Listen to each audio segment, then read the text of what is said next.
ಎಲ್ರಿಗೂ ನಮಸ್ಕಾರ. ನಾನು ವಿಜಯ್ ಭರಮಸಾಗರ. ಈ ವಾರ ನಾನು ನೋಡಿದ ಸಿನಿಮಾ ಶಾಕಾಹಾರಿ. ರಂಗಾಯಣ ರಘು ಪ್ರಮುಖ ತಾರಾಗಣದಲ್ಲಿ ತೆರೆಕಂಡಿರುವಂಥ ಈ ಸಿನಿಮಾ ಈಗಾಗಲೇ ಸಾಕಷ್ಟು ಮೆಚ್ಚುಗೆಯನ್ನು ವ್ಯಕ್ತಪಡಿಸ್ತಾ ಇದೆ. ನೋಡುವ ಮತ್ತು ಕಾಡುವ ಸಿನಿಮಾಗಳ ಪೈಕಿ ಶಾಕಾಹಾರಿ ಕೂಡ ಸೇರ್ತಾ ಇದೆ. ಈ ಮಾತನ್ನು ನಾನು ಹೇಗೆ ಕೇಳ್ತಾ ಇದ್ದೀನಿ ಅಂತಂದರೆ, ಪರಭಾಷೆಗಳಲ್ಲಿ ಕಂಟೆಂಟ್ ಸಿನಿಮಾಗಳ ಬಗ್ಗೆ ಮಾತಾಡುವಂಥವ್ರು ಖಂಡಿತ ಈ ಸಿನಿಮಾನ ಒಮ್ಮೆ ನೋಡಬೇಕು. ಹಾಗಾದರೆ ಈ ಸಿನಿಮಾದ ಕತೆ ಏನು? ಕತೆ ಬಗ್ಗೆ ಹೇಳೋದಾದರೆ, ಮಲೆನಾಡಲ್ಲಿ ಒಂದು ಊರು. ಆ ಊರಲ್ಲಿ ಸುಬ್ರಹ್ಮಣ್ಯ ಭಟ್ ಅಲಿಯಾಸ್ ಸುಬ್ಬಣ್ಣ ಅನ್ನೋ ವ್ಯಕ್ತಿ ಹೋಟೆಲ್ ನಡೆಸ್ತಾ ಇರ್ತಾರೆ. ಸುಂದರವಾದ ಬದುಕು ಕಟ್ಕೋಬೇಕು ಅನ್ನೋ ಆಸೆ ಅವ್ರದ್ದು. ದೊಡ್ಡ ಹಂಬಲ ಕೂಡ ಇರುತ್ತೆ. ಅರ್ಧ ವಯಸ್ಸು ಕಳೆದಿರುವಂಥ ಸುಬ್ಬಣ್ಣನಿಗೆ ಮದುವೆ ಆಗಿರಲ್ಲ. ಸೊ ಎಲ್ಲೋ ಒಂದು ಕಡೆ ನನಗೂ ಒಂದು ಕಲರ್ಫುಲ್ಲು ಲೈಫ್ ಬೇಕು ಅನ್ನೋ ಬಯಕೆ ಆತಂದು. ಹೀಗಿರುವಾಗ ಒಂದು ಘಟನೆ ನಡೆಯುತ್ತೆ. ಆ ಘಟನೆ ವಿಚಿತ್ರ ತಿರುವನ್ನು ಪಡೆದುಕೊಳ್ಳುತ್ತೆ. ಸೊ ಆ ಘಟನೆ ಏನು, ವಿಚಿತ್ರ ತಿರುವು ಏನು ಅನ್ನೋ ಕುತೂಹಲ ಇದ್ದರೆ ಖಂಡಿತ ನೀವು ಶಾಕಾಹಾರಿ ಸಿನಿಮಾನ ನೋಡಬೇಕು.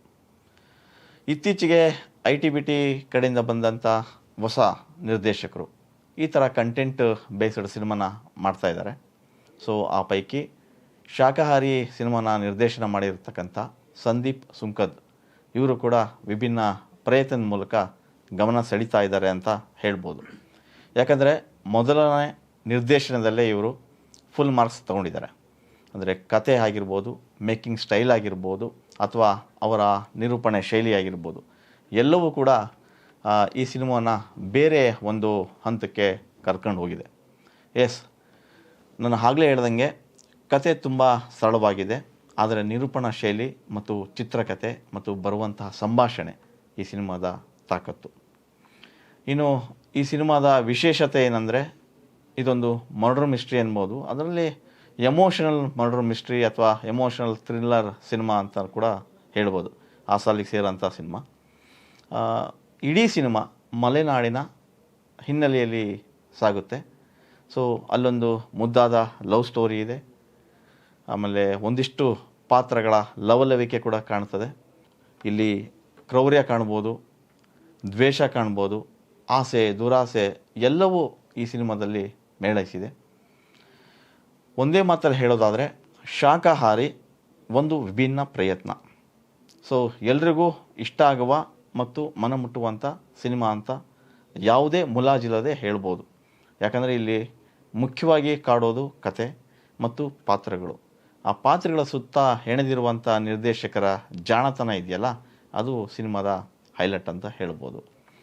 ಈ ಸಿನಿಮಾದ ಮತ್ತೊಂದು ಹೈಲೈಟ್ ಅನ್ನೋದಾದರೆ ವಿಶ್ವಜಿತ್ ರಾವ್ ಅವರ ಕ್ಯಾಮರಾ ಕೈಚಳಕ. ವಿಶ್ವಜಿತ್ ರಾವ್ ಅವರ ಪ್ರತಿ ದೃಶ್ಯ ಕೂಡ ಪೇಂಟಿಂಗ್ ರೀತಿ ಕಾಣ್ತಾ ಹೋಗ್ತದೆ. ಇನ್ನು ಮ್ಯೂಸಿಕ್ ಬಗ್ಗೆ ಹೇಳೋದಾದರೆ, ಸಿನಿಮಾ ಆರಂಭದಿಂದ ಅಂತ್ಯದವರೆಗೂ ಹಿನ್ನೆಲೆ ಸಂಗೀತ ಎಲ್ಲವೂ ಕಾಡುತ್ತೆ. ಅದರಲ್ಲಿ 2 ಹಾಡುಗಳು ಕೂಡ ಗುನುಗುವಂತಿವೆ. ಇನ್ನು ಸಿನಿಮಾದ ಮತ್ತೊಂದು ವಿಷಯ ಹೇಳೋದಾದರೆ, ಇಲ್ಲಿ ಒಂದಿಷ್ಟು ಪಾತ್ರಗಳು ಕಾಣಿಸ್ಕೊಳ್ತಾ ಹೋಗ್ತವೆ. ಇಲ್ಲೊಬ್ಬ ಪೊಲೀಸ್ ಅಧಿಕಾರಿ ಬರ್ತಾರೆ, ಒಬ್ಬರು ಪ್ರೇಮಿಗಳು ಬರ್ತಾರೆ. ಅದ್ರ ಜೊತೆಗೆ ಒಂದಿಷ್ಟು ಆ ಊರಲ್ಲಿ ಬರುವಂಥ ಪಾತ್ರಗಳು ಸಿನಿಮಾದ ತೂಕವನ್ನು ಹೆಚ್ಚಿಸ್ತಾ ಹೋಗ್ತವೆ. ಆ ಪಾತ್ರಗಳ ಬಗ್ಗೆ ಇಲ್ಲಿ ಪ್ರತ್ಯೇಕವಾಗಿ ಹೇಳೋಕ್ಕೋಗಲ್ಲ, ಯಾಕಂದರೆ ಆ ಗುಟ್ಟು ಹೊರಗೆ ಬರುತ್ತೆ.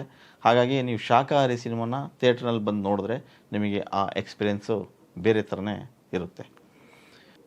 ಕೊನೆಯದಾಗಿ ಯಾರು ಹೇಗೆಲ್ಲ ನಟಿಸಿದ್ದಾರೆ ಅನ್ನೋದಾದರೆ, ರಂಗಾಯಣ ರಘು ಇಡೀ ಸಿನಿಮಾವನ್ನು ಆವರಿಸ್ಕೊಂಡಿದ್ದಾರೆ. ರಂಗಾಯಣ ರಘು ಅವರ ಅಭಿನಯ ಇಂದಿನ ಎಲ್ಲ ಸಿನಿಮಾಗಳಿಗೆ ಹೋಲಿಸಿದರೆ ಇಲ್ಲಿ ಬೇರೆ ಥರವಾಗಿ ಕಾಣುತ್ತೆ.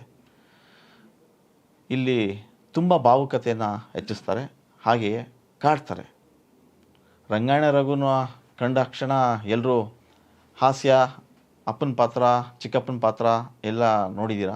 ಆದರೆ ಇಲ್ಲಿ ಅವ್ರು ಕಾಣದೆ ವಿಭಿನ್ನವಾದ ಸುಬ್ಬಣ್ಣನ ನೀವಿಲ್ಲಿ ಕಾಣ್ತಾ ಹೋಗ್ತೀರಿ. ಅಂದರೆ ನೋಡ್ತಾ ಹೋದಂತೆಲ್ಲ ರಂಗಾಯಣ ರಘು ತುಂಬಾ ಆವರಿಸ್ಕೊಳ್ತಾ ಹೋಗ್ತಾರೆ. ಅದು ಹೇಗೆ ಅನ್ನೋದನ್ನು ನೀವು ತೆರೆ ಮೇಲೆ ನೋಡಬೇಕು.